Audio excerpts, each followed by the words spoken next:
Hey everyone, it's Graham here. Just a few hours ago, the Federal Reserve increased its benchmark interest rate by another 75 basis points, pushing us to the highest level we've seen since 2008. This officially signals the end of the free money era that started more than 4 decades ago. For years, each rate hike failed to top the previous one, but that pattern has finally been broken, and the money printer has officially shut down. That's why it's so important to go over exactly what the Fed said will happen next year, the major changes being made, what this means for you, and most importantly, how you can use this information to make money. But before we dive in, since the Federal Reserve just raised rates again, it would really mean a lot if you could raise that like button and subscribe for the YouTube algorithm. It truly helps the channel grow and makes all this last-minute reporting worth it. And as a small thank you, here's a photo of Jerome Powell. Now, to begin, everything starts with one simple truth: investors hate inflation. In basic terms, inflation measures how quickly the prices of products and services rise over time, which decreases the value of your money today. Lately, inflation has been the main force behind every single rate hike we've seen and will continue to see. That's because when the Federal Reserve raises interest rates, they're watching how fast prices increase month over month and year over year, then adjusting policies to bring those prices down. In the short term, that means more market pain, less consumer demand, and according to analysts, potentially higher unemployment as fewer jobs are created. Now, regarding what the latest inflation report revealed and how it impacted the rate hike we just saw, here's what you need to know.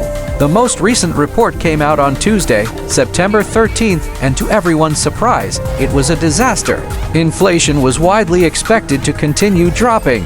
After all, it had already fallen from 9.1% to 8.5%, and gas prices were trending lower. So the expectation was that inflation would come down to around 8%. But no, instead, it landed at 8.3% year over year, with a 0.1% increase month over month. That shows inflation isn't cooling as fast as expected. Costs continue to rise across several sectors, and even though energy prices declined, other categories became more expensive, leaving Americans with less money left over. In just the past month, food and medical care rose 0.8%, shelter costs jumped another 0.7%, and new vehicle prices climbed higher again. On top of that, core inflation, which excludes food and energy, increased 0.6% month over month, signaling that this isn't just a random spike.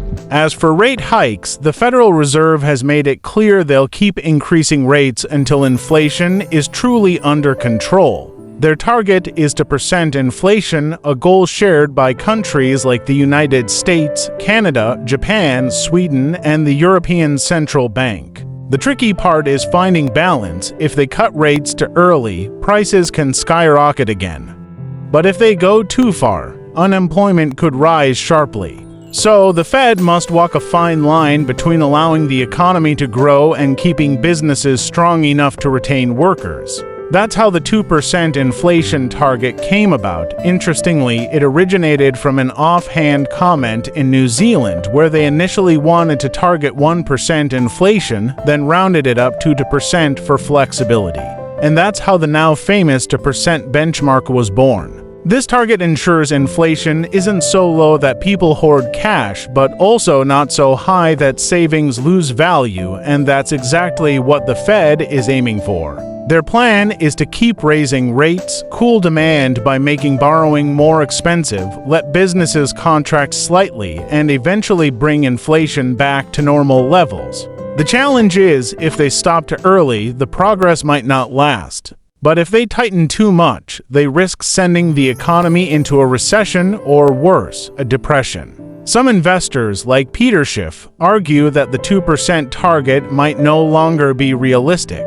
They believe inflation is here to stay and could worsen despite the Fed's efforts, thanks to 2 years of expansionary monetary and fiscal policies. But as of now, based on what the Federal Reserve has just announced and the direction they're taking, here's how it's going to affect your investments, from savings